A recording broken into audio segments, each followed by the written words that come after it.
Hello ladies and gentlemen, in this video I would like to share with you my rig, the one that I use for my workshops and mostly to shoot scenes with my students. It's basically a one-man band rig, so I have got my audio here, my video covered, and also my scratch audio here as well, and the follow focus. This is a relatively recent rig. I got this set up about a month ago or something like that. I'm still considering adding a softbox, not a softbox, a matte box on the front, but to be quite honest, it's just more for the look than anything else. I've got thread-on filters, so I don't really use the pop-on filters that a matte box will provide. I'd have to invest on those kind of filters to justify the use of the matte box. So the matte box is kind of on hold at the moment, although I would like, obviously for the look I would like to have it, but it's not a priority to me. So I focus on what I really needed, you know, for my rig to use and become as useful as possible.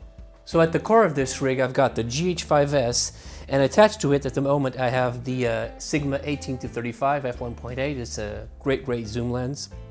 On the side here you can see I've got the FOTGA DP500 follow focus Mark III. It's a very decent follow focus. It's not obviously not the best in the world, but it's very decent for the price. Over here I've got the Rode Videomic Pro, that's how I call it, for scratch audio basically, just to get some audio in the camera so I can sync it up later with the audio I capture with this little boy, which is a Tascam DR-60D Mark II. I'm just going to turn it to your side so you can take a look. This is the Tascam DR-60D Mark II. I plug in the XLRs here and to a Rode NTG4 Plus, and that's basically how I get my audio. Also, I will also use this to connect my wireless UW Mic 9 system if I have to use, you know, wireless lavs for some instance. Also in the rig is my Atomos Ninja Inferno, which I use to record in ProRes and obviously expose and monitor the entire thing. It's a great little setup here that I've got. Everything in this rig is mostly, I think all of it is small rig pieces. So I've got the GH5 cage, which obviously works for the GH5s cage.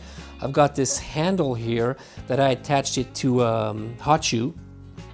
Also I got this little, let me just turn it to you again, this little monitor mount, which is very good for the Atomos Inferno. It's small. I toyed around with the idea of using lateral rails, you know, a rail that goes through here and then I could attach to the monitor, but then, you know, it gets a little bit off center and it messes with the balance of the rig, so I decided to just keep it in the middle with this little mount here.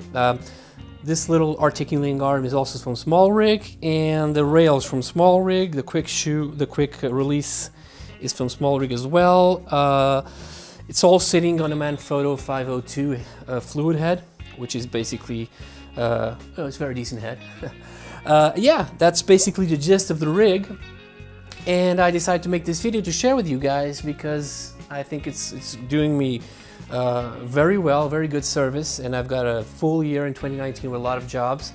And it's very important to me to be able to monitor the audio, monitor the video, and have it all in a little quiet setup. It's a little bit heavy, so to take this off, I'll just release here from the quick release plate, and it's a little bit heavy. It's not really meant for, you know, for hand holding. And I don't hand hold all that much. What I usually do is I'll use, if I have to, I'll use my what's it called? Jesus Christ, the gimbal. I'll use the gimbal for handheld shots, and there's a link to a video I made showcasing that exact rig using the gimbal, on which I also have this monitor attached and all that jazz. So basically that's it. It comes off. It's not really meant for hand holding, so I might add, you know, further on a shoulder pad and a shoulder rig so I can actually move it around, but I don't know. It's just not a priority to me. I'll be on the tripod most of the time. If I want a mobile shot or anything like this, I'll probably just switch to the gimbal or to a slider or anything like that of the sort. And most of the stuff that I do is stationary work, so I'm shooting scenes with my students and they're just sitting or just moving a little bit in the scene, so it's not very complex in terms of camera movement. So I just can have it on the tripod and you know, and get a smooth classical shot. And that's basically it, guys. All the pieces will be listed in the description below, so if you're interested in assembling a rig like this, it'll be relatively easy. Oh god, yeah, I have to tighten this here. And yeah, all the pieces will be listed in below, all the gear as well. And if you have any suggestions, if you have links to rigs that you've made yourself that you can share with us, let me know. And yeah, and I'll see you in the next video. Thank you very much, guys, and bye.